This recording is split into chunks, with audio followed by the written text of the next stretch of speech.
We are live. Good morning, lady bosses. Welcome back. I'll wait a couple minutes. Boy, everybody's home these days, right? So if you're not just having your coffee and watching TV and forgetting about this, hopefully you'll jump on. Hey, Rachie, how are you? So miserable out today. I hope the sun comes out a little bit. I think we're going to have one clear day this week, but hey, we've had some really gorgeous days, so who's complaining? Okay, 3 people on. Awesome. Wait just another minute and then we'll get started. I'm still drinking my first cup of coffee. I just poured it. Actually, I almost, and sure enough, Murphy's Law. I ran down to get it. I thought I'm going to grab my coffee quick. Hey, Michelle. Hey, Vina. How are you? And Bunny. Good to see you, Bunny. We missed you last week. And Jane. Good morning, everybody. Yeah, as Murphy's Law would have it, I ran down, thought, grab my coffee quick before I start. And, I was really getting into my time crunch here. And of course, the thing I had to fill the thing with water. The reservoir was empty. It's like, it's just Murphy's Law. Don't you feel sometimes like, I don't know, you just walk around with Murphy's Law in your back pocket, Murphy in your back pocket, just always messing things up. Okay, gosh, there are 8 of us. Let's get started. Good morning, Lori. I know, like I was saying, everybody's got different schedules these days. And listen, when I decided to talk about this today, my first thought was like, gosh, do we really want to keep talking about this? But every single day things are changing. I mean, yesterday we federally extended the stay-at-home thing until the end of April. And now today, this morning, I heard that Pennsylvania has made it like unlimited. Like we don't know when we're going to get back. We had huge number of cases yesterday. So I don't know when things are going to get back to normal. Good morning, Linda. And I think we need each other right now. So I don't think we can get tired of talking about this. So let's talk about it in a productive way where we can support each other and just come together and get our minds off, everything else for just a few minutes. Good morning, Jody. So happy to see all you ladies on. So nice to spend this time together because this is the only way we can do it these days, right? We can do Zoom calls. Actually, my family does a monthly family dinner, and Thursday night we're going to have a virtual family dinner. We always have trivia. We're going to still have trivia and just sit at our computers on Zoom and eat our dinner together. So we make it work. We make it work however it works in this time. So listen, the reason I picked this topic today, I don't even remember what I called it. What did I call it? Fear and sadness. That came up because I listened to 2 videos this week. One was Mel Robbins, who did these are both like 15-minute videos. So I'm going to put clips of them in the group so you can watch them later because they're really worth watching. Mel Robbins was on feeling sad and disappointed. And then I also listened to the clip of Rene Brown on 2020, was it, or on 60 Minutes. She was on one of those shows this week, and I watched that clip. And they're both dealing with the emotion we're going through this. And I think up until now, we've been, even our masterminds were centered around, what's your struggle? How do we fix it? Good morning, Timmy. And I think we've skipped a big step. And we skipped a big step because it's a flaw in my nature where I just want to fix things. But we skipped the step of sitting in our fear and our disappointment and our sadness and acknowledging it. That's an important part of what we need to do right now. Because listen, we've never been through this. None of us have ever gone through a pandemic. So we don't know what to do. We don't know how to feel. We don't know how to act. This is totally new to us. So I want to start with the clip, the Mel Robbins clip, because I think that's a good place to start. First, she opened it up with a quote by Anne Lamott that said, "Expectation is resentment waiting to happen." Think of all the expectations you had for the next week, for the next month, for the next few months. I mean, Easter's in a couple weeks. What were your expectations for Easter? For a lot of you, it was to be in your church with your congregation, celebrating the holiest day of the year. And for others, it's the big part of it is about getting together with family and the cousins doing an Easter egg hunt together and all that. And now that's just not going to happen. So we had a lot of expectations. And because we had those expectations, we don't only feel sad, we don't only feel disappointed, but we feel resentful because, we say, well, we'll just do it all later. we're going to have a lot of catching up to do. I mean, I forget how the meme went, but it was something like, boy, when this is all over, we're going to have a St. Patty's, Easter, Cinco de Mayo, July, like you've never seen, just rolling everything up into one. And it's going to be a huge celebration when we can do that. But we're missing these big events, and that's disappointing. So our expectations can really lead us to being resentful. And Mel Robbins' whole focus was on the fact that if you don't own what you're feeling and give yourself the space to move through it, it'll eat you alive and it'll cause you to act out. So we have to take our time to sit in it and experience it and let ourselves go through that disappointment or fear or panic. Now, we've talked about this before. You don't want to live there. You don't want to live there or it'll crush your spirit so terribly, but you need to sit there and work through it. So she brought her daughter in the room. She gave the example. Her daughter had just come in the other day and said, Mom, I've got to get my headshot done. And her mom said, why? She said, well, I need it for my summer internship. And she said, a lot of my friends' summer internships were canceled.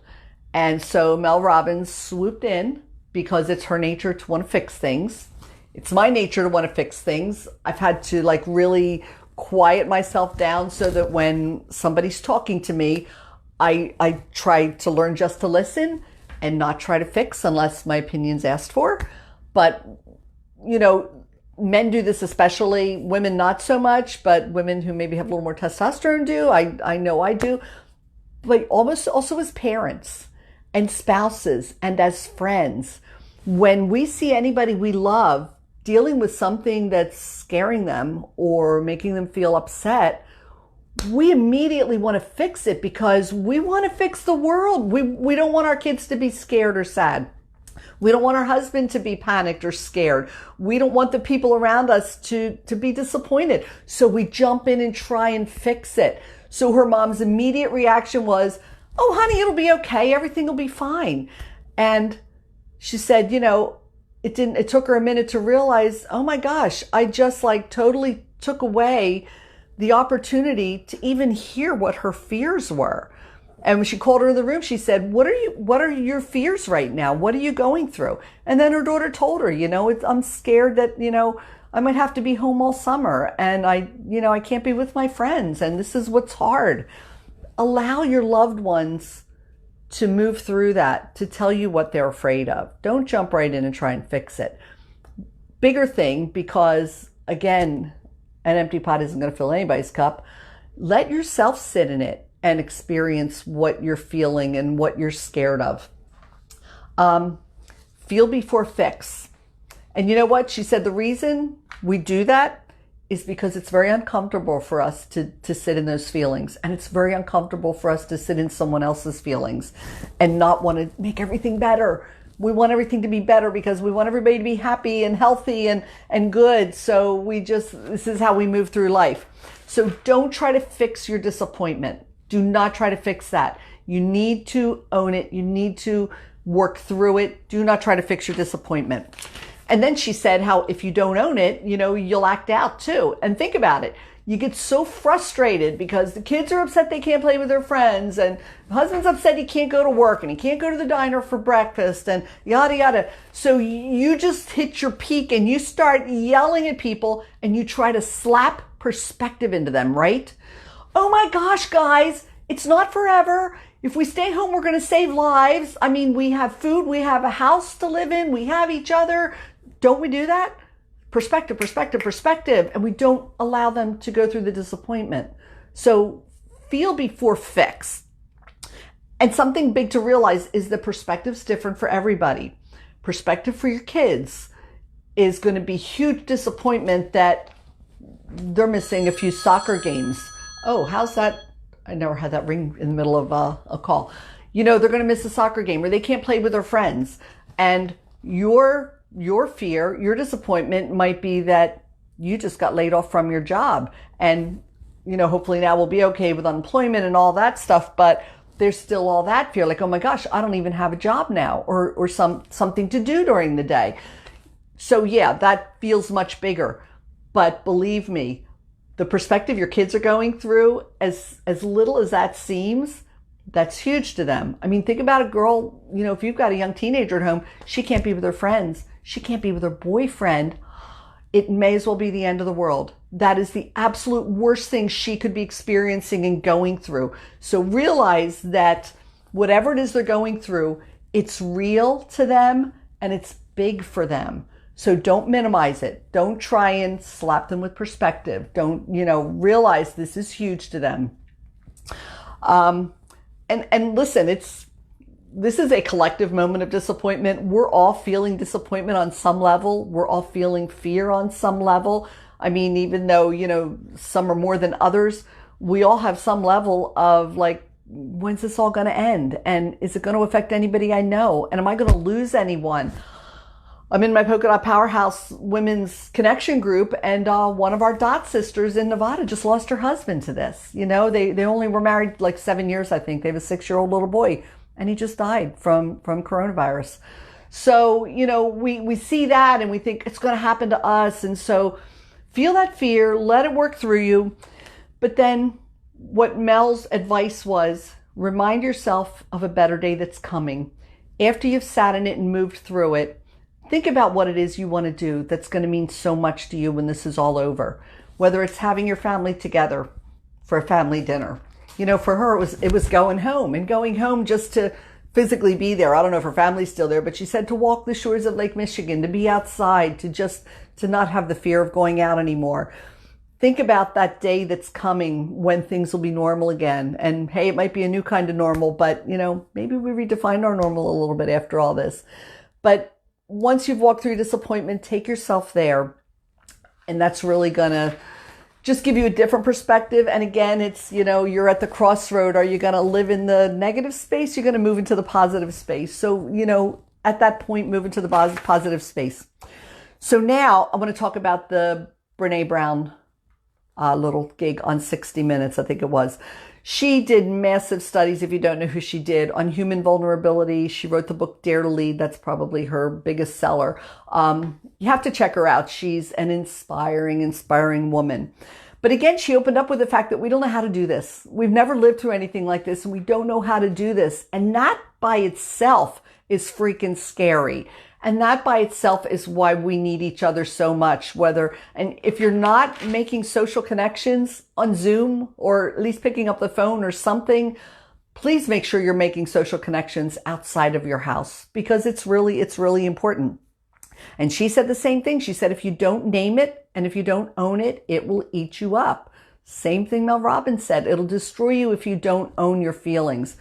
So work through your feelings, totally own them and acknowledge that they're real. They're not, if anybody looks at you and says, that is so stupid, like, why are you having this whole station at your door? Because I know people who've gone so far as to have a whole station at their door. So when their family comes in from work, because they have essential jobs, they spray their shoes with Lysol and they drop all their clothes and they move directly to the shower. Some people would say, oh, that is so ridiculous. Just wash your hands. I mean, everybody has different perspective about this, but that's wrong. And don't listen to people who try and minimize what you're feeling, because whatever you're feeling, whether it seems small to somebody else or whatever, doesn't matter. It's real to you. And that's all that matters, is that it's totally real to you, and honor that and feel it and work through it. And something, she talked about vulnerability. We think about vulnerability and we think about it as being weakness. And vulnerability is not weakness, but vulnerability is the path to courage.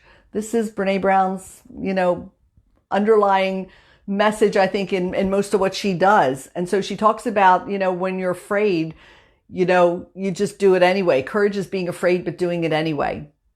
Okay. So, and courage is teachable. It's not something you're born with. It's not one of your personality traits. It is teachable. And something she talked about that's so important is self-care. This is how you're going to nurture a lot of this. So when you feel like you're going through such a tough time and this is really weighing on you heavy, think about what you can do to take care of yourself, because it's all going to come down to that. If you can take care of yourself, then you can experience the sadness, but you can quickly move into some better focus. Take care of yourself physically. What time is that? I want to keep an eye on the time. Oh, we're good. I was going to do a whole segment today on physically taking care of yourself through this. But when I heard these two topics, I thought this was more important. But maybe we'll talk about that next week. But physically take care of yourself through this, because after health coaching for 8 years, I know that if you're taking care of yourself physically, everything feels better. Everything in your life has a different perspective and feels better. Because when you're taking care of yourself, it's not just what you eat or how you move. Who's that? Cherie, good morning. It's not just physically what you do to your body, but it's mental. Are you taking care of yourself mentally? Are you getting enough sleep? Are you exercising? Are you moving?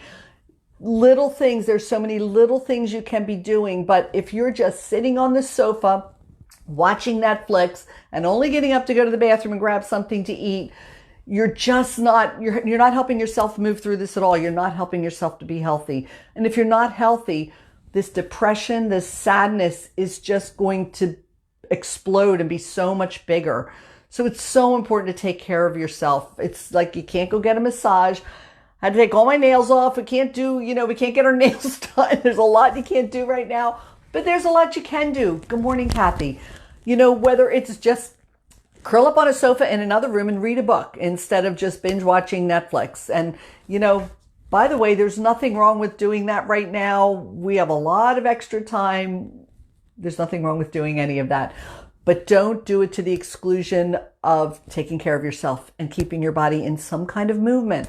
So we'll talk about that more next week. But it all comes down to self-care. If you're not taking care of yourself, these issues are going to feel so much bigger because you're not going to have the strength mentally, emotionally, spiritually, physically. You're not going to have the strength to deal with them. So that's so critical. So I hope that helped. It's a tough time, but we need each other. So I'm really glad you came and we could just spend this time together.